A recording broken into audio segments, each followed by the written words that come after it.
उत्तर प्रदेश के मुरादाबाद के पीतल का सामान बनाने वाले कारोबारियों के चेहरे पर मुस्कान लौट आई है। अमेरिकी राष्ट्रपति डोनाल्ड ट्रंप के भारत समेत कई देशों पर पारस्परिक टैरिफ को 90 दिन तक टालने के ऐलान के बाद यहां के कारोबारियों ने राहत की सांस ली है। मुरादाबाद का पीतल कारोबार दुनिया भर में मशहूर है। यहाँ इस उद्योग से हजारों कारोबारी और कारीगर जुड़े हुए हैं। टैरिफ लगाए जाने के बाद पीतल कारोबारियों का मानना था कि उनके ऑर्डर में गिरावट आएगी और उनका मुनाफा कम हो जाएगा। ये अमेरिका ने जो 90 दिन के लिए टाला है, इसमें भारत का कुछ ना कुछ फायदा ही है। और मैं तो ये देखता हूँ, हमारा भारत शक्तिशाली देश है और उन 90 दिनों के अंतर में भारत को एक अच्छा परिणाम भारत के लिए आएगा। टैरिफ टाल दिया गया है तो उसमें उम्मीद है कि हमें इंडिया को राहत मिल जाए, 90 दिन में कोई सॉल्यूशन निकल जाए। कुछ इन्होंने परसेंटेज भी कम करा है, 16% कर दिया है, पहले 25 था। तो उसमें देखना पड़ेगा, इससे बहुत इंडिया को फायदा होगा बिजनेस में।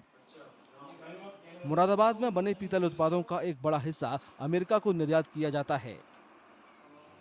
शहर के पीतल व्यापारियों का कहना है कि भारतीय आयात पर 26% पारस्परिक टैरिफ लगाए जाने से उनके कारोबार पर असर पड़ सकता है। कि हमारा 80% जो है एक्सपोर्ट ब्रास का होता है यहाँ से, अब वो अमेरिका को होता है। तो मैं कहूँगा इसमें बहुत बड़ा फर्क पड़ेगा। हमारा एक्सपोर्टर परेशान हो गया है इस समय इस बात को सुन के, और ये बिल्कुल खत्म होना चाहिए ताकि हमारी इंडस्ट्री चल सके। कई अरब का बिजनेस है और ज्यादातर अमेरिका का है मेटल का बिजनेस। इस मेटल के टैरिफ लगने से लेबर जो है बेरोजगार हो जाएगी, एक्सपोर्टर हमारा खाली हो जाएगा, कर्जे में आ जाएगा।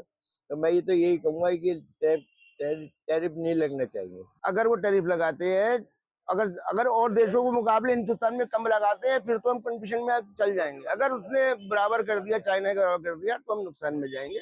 जिससे हमारी इंडस्ट्री है, यहाँ छोटे से मजदूर से लेके एक एक्सपोर्टर तक एक चैन बन के काम करते हैं और ये सब के सब भुखमरी की तरफ आगे बढ़ जाए।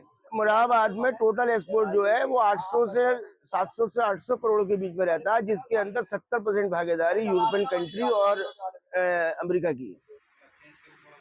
अमेरिका के कई देशों पर टैरिफ लगाए जाने से दुनिया भर के बाजारों में उथल-पुथल मची हुई है। इसको देखते हुए ट्रंप प्रशासन ने फिलहाल अपने फैसले को कुछ दिनों के लिए टाल दिया है।